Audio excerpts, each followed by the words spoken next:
ये समस्या तो बड़ी भारी है ही। हाँ, ये समस्या तो बड़ी भारी है ही, क्योंकि ये मृत मरण धर्मा शरीर है और रोग ग्रसित है। तो अब इतने भारी रोग से ग्रसित है ना कि इसको कहा नहीं जा सकता कि ये कल चलेगा।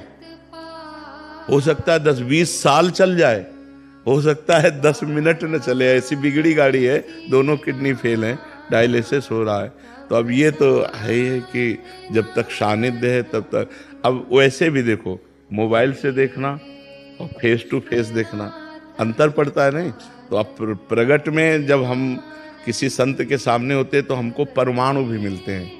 मोबाइल से हम उपदेश ग्रहण कर सकते हैं, हमारा कल्याण का मार्ग प्रशस्त हो सकता है, लेकिन हमें परमाणु नहीं मिल सकते।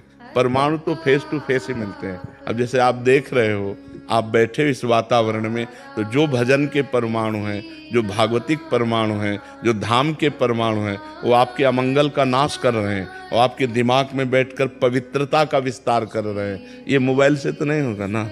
वो तो प्रगट में तो अब कितने दिन भगवान को रखना है ये हमको भी नहीं पता है। सब लगा रहता है महाराज जी। हाँ, आपको ही नहीं, लाखों लोगों का ऐसा प्रश्न है। लाखों, कई लोग तो रो के बोले ऐसा।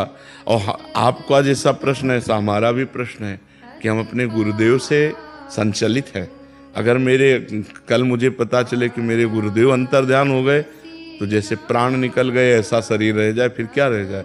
गुरुदेव बैठे हैं तो इतना साहस है कि हमारे गुरुदेव है ना। तो गुरुदेव एक बल है, गुरु एक तपस्या भजन उसका बल है। अगर वो मान लो, ये तो आपकी श्रद्धा से हो रहा है, और अगर संकल्प कर ले, मान लो आप श्रद्धावान हो रहे तो आपकी बैटरी चार्ज हो रही, और अगर वो अपनी तरफ से संकल्प करके आपको दे दें तो आप तो महाबलशाली हो जाएंगे। तो ये बात होती है कि प्रगट तभी तो होता है कि सौभाग्य है कि प्रगट में संतों का संग मिले। नहीं तो जब संत चले गए तो फिर उतना बात का प्रभाव भी नहीं रहता। जैसे हम हैं तो मोबाइल में उतना प्रभाव भी पड़ रहा है, और जैसे हमारा शरीर न रहे तो अभी वो सब ऐसे हो जाएगा, फिर उसका वो प्रभाव नहीं पड़ेगा, उतना प्रभाव नहीं पड़ेगा।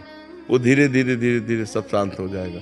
तो प्रगट में जब तक संत रहते तब तक धूम मची रहती है। जहाँ वो अंतर्ध्यान हुए तो धीरे धीरे माया धूल डाल देती है उनके प्रभाव में, उनकी वाणी में, उनके। तो जब तक महापुरुष प्रगट में रहते हैं तब तक विशेष प्रभाव रहता है, और जब अंतर्ध्यान हो जाते तो धीरे धीरे माया फिर धूल डाल देती है अपनी, और उनका प्रभाव अंतर्ध्यान हो जाता है।